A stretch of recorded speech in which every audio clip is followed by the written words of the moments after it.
예, 주식 시황입니다. 외국인 코스피 선물 지금 1조 원까지 올라왔고요. 이제 미니 선물도 합쳐야 되는데 미니 선물인 2,600 어떻게 됩니까? 이제 1조 3천억까지 상방이 더 늘어나네요. 네, 금요일까지 해서. 그리고 올해 주식 시장은 코스피 24조 원, 거의 25조 원 매도하고 코스닥 1조 5천억 매도해서 합이 26조 5천억 정도 연초부터 매도하였습니다. 보시면은 6월 중으로는 외국인 매도가 8천억으로 좀 줄었죠. 5월 예전보다는 조금 줄어들었습니다.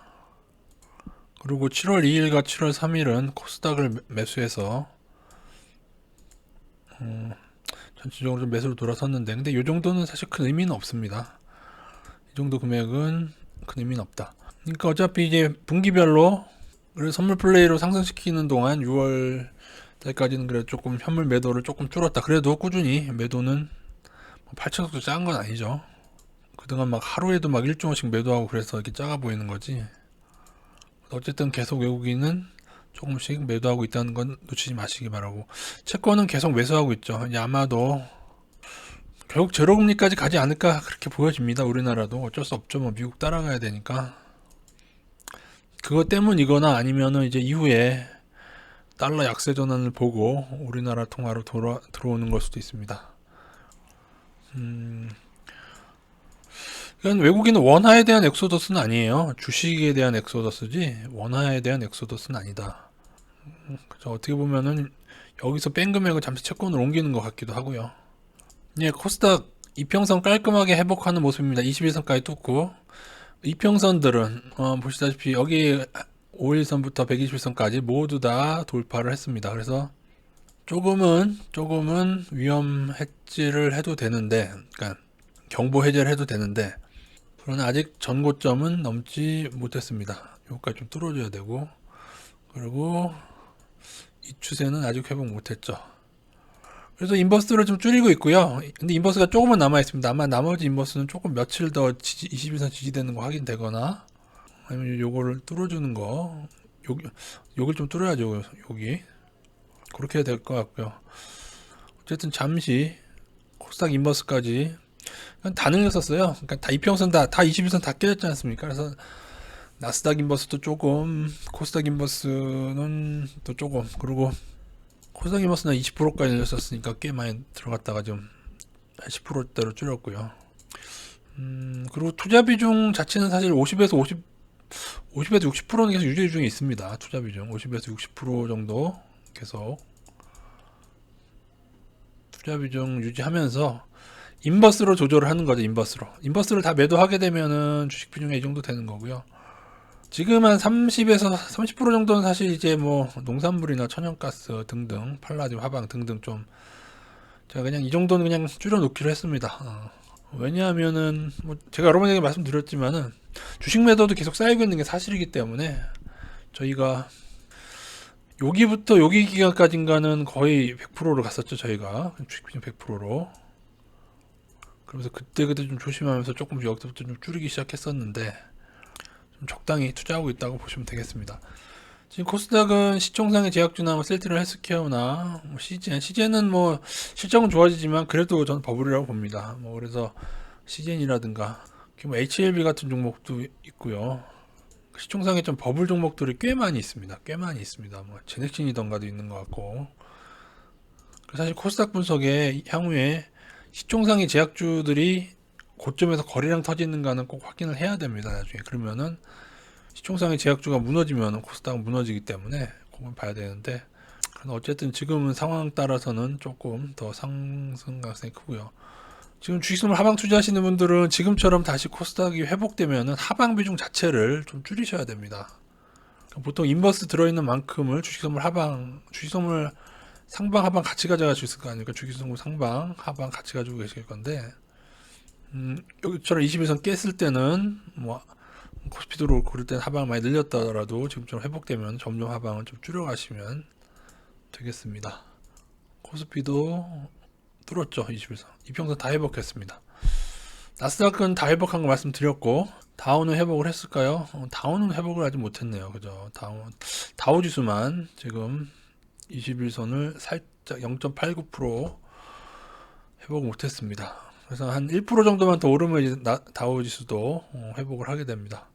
근데 여러분에게 이 말씀을 드리고 싶은 게, 외국인이 코스피 선물 상방이라고 해서 물론 이제 4조 원 이상 5조 원 가까이 되면은 보통 그 방향으로 많이 움직이는 모습을 보이지만은, 그러니까 나스닥 움직이는 애들이 각국의 선물 플레이를 하는 거라고 저는 보고 있는데, 월가가 하는 거겠죠. 근데 지금 1조 3천억 정도 상방이라고 해서 반드시 이후에 꼭 상향을 간다고 못 박지는 마셔야 됩니다. 왜냐하면은 다우 나스닥 선물 시장이 더 크기 때문에, 만약에 개인들이 나스닥이 사상 최고치가 됐다고 해서 나스닥 선물을 개인이나 뭐 연기금이나 뭐 따로 월가 이외에 다른 애들이, 다른 세미고래든 누구든지 다시 상방 투자를 시작한다면은, 그들은 다우 나스닥 선물 시장이 훨씬 크죠. 코스피보다. 그죠? 훨씬 큽니다. 그렇기 때문에 그럴 경우에는 얘네들이 코스피 선물 무관하게 1조 원 정도는 무관하게 다우 나스닥을 하락시킬 수도 있습니다. 그러니까는 선물도 하나의 참고 자료지, 이것이 꼭 뭐 나중에 뭐 3조 원이 쌓여도 그래요. 3조 원, 4조 원이 쌓여도 그것도 참고 자료죠. 근데 만약에 3조 원, 4조 원 쌓였는데 다우 나스닥이 만약에 이평선 깨고, 지금 여기 다우 지수로 예를 들면요, 만약에 다우 지수가 다시금 여기 이평선들 61선까지 다 깨고 이렇게 떨어져, 이것까지 예를 들어 61선까지 깬다 이렇게 나오면서 차트가 하향을 내는데, 다우 나스닥이, 그런데 뭐 우리나라 선물이 뭐 1조 원, 2조 원 상방이라고 해서 외국인들이, 그건 이제 그런 의미는 없습니다. 왜냐? 다우 나스닥 선물 시장이 더 크기 때문에 사실은 나스닥 차트, 다우 차트가 중요합니다. 지금 외국인들의 선물 상방 포지션 더하기 다우 나스닥이 이평선을 회복하고 있기 때문에 위험 경보를 좀 해제하는 것이지, 꼭 그 외국인의 선물량이 절대적인 건 아닙니다. 단 외국인이 크게 코스피 선물을 상방으로 해놨을 때는 다우 나스닥이 떨어지더라도 좀 코스피를 받치면서 크게 하락 안 나가게 하는 그런 건 있긴 합니다. 그래서 이후에도 나스닥 차트를 꼭 볼 겁니다. 지금은 뭐 상향 신호죠. 그래서 여러분이 이제 주식 오래 하시다 보면은 개인들이 가장 하는 큰 실수가, 많이 오르면 팔고 계속 떨어지면 사잖아요. 그럼 여러분, 만약에 여러분이 그런 마인드를 가지고 계신다면, 여러분 여기서 투자를 하셨다면서 많이 올라서 여기서 파셨다면 영원히 이 상승을 먹지를 못하는 거죠. 그렇게 하시면 안 되고, 오히려 주식이든 개별 종목이든 오히려 오르는 추세를 오히려 사자처럼 오르는데 올라탔을 때 수익을 내는 경우가 더 많습니다. 그렇지 않습니까? 다우 나스닥도 그렇고. 그러나 이것도 이제 이런 부분에서나 하는 것이지, 너무 올라버린 마당에서는, 저는 이제는 거래량도 늘어나고 있고 그렇기 때문에 이제는 조금, 이제가 아니고 예전에도 우리나라 가족시가 더 매력적이에요. 그래서 그거는 여러분이 꼭 개조를 하셔라. 뭐다? 주식은 상승할 때에 상승 신호가 나는 거예요. 올라서 파는 게 아니고 올라서 정고점을 넘고, 맨날 반에서 30등 하던 게 30등이 최고 성적이었던 여러분 자녀가 있으시다면, 걔가 만약에 28등으로 올랐으면 이게 뭐야? 이게 바로 사상 최고가 아닙니까? 이게 전고점, 예전의 최고가를 28등으로 갱신했으면 여러분이 봐도, 와, 한 번도 30등 안에 못 들었는데 얘가 28등을 했어요. 그러면 어떻게 생각해야 되느냐? 원자재가 아닌 이상 기업은 발전하는 거거든요. 그렇기 때문에 28등 했을 때, 사상 최고의 성적을 냈을 때는 얘는 상승 신호입니다. 근데 뭐예요? 개인들은 얘가 30등에서 샀는데 예를 들어 더 올라서 15등이 됐어요. 훌떡 팔고 나오죠. 근데 15등이 추세를 깨지 않으면, 얘가 잘하는 추세가 있을 거 아닙니까? 올라간 추세가 있을 거 아니에요. 올라간 추세가 있을 땐 얘가 뭔가 정신을 차린 거거든요. 공부도. 그래서 가는 놈이 또 간다. 그러니까 추세 매도를 해야지.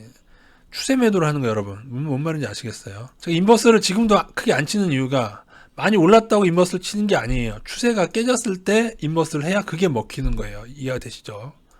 버블이지만 이렇게 하는 거죠. 물론 이제 장기적으로 가지고 계시면 지금 친 인버스는 언젠간 수익이 나겠죠.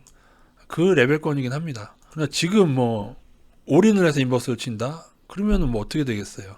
오를 때마다 인버스를 분할로 친다, 뭐 그런 게 아니라면, 지금 빚을 두고 인버스를 친다? 그럼 그게 성공하겠느냐고요. 좀 시간이 남아서 약간 차트 얘기까지 좀 해봤습니다. 어쨌든 투자 비중은 대략 한 40%까지 끌어올렸는데 한 50%까지 끌어올릴 예정이 있습니다. 그래도 많지는 않죠.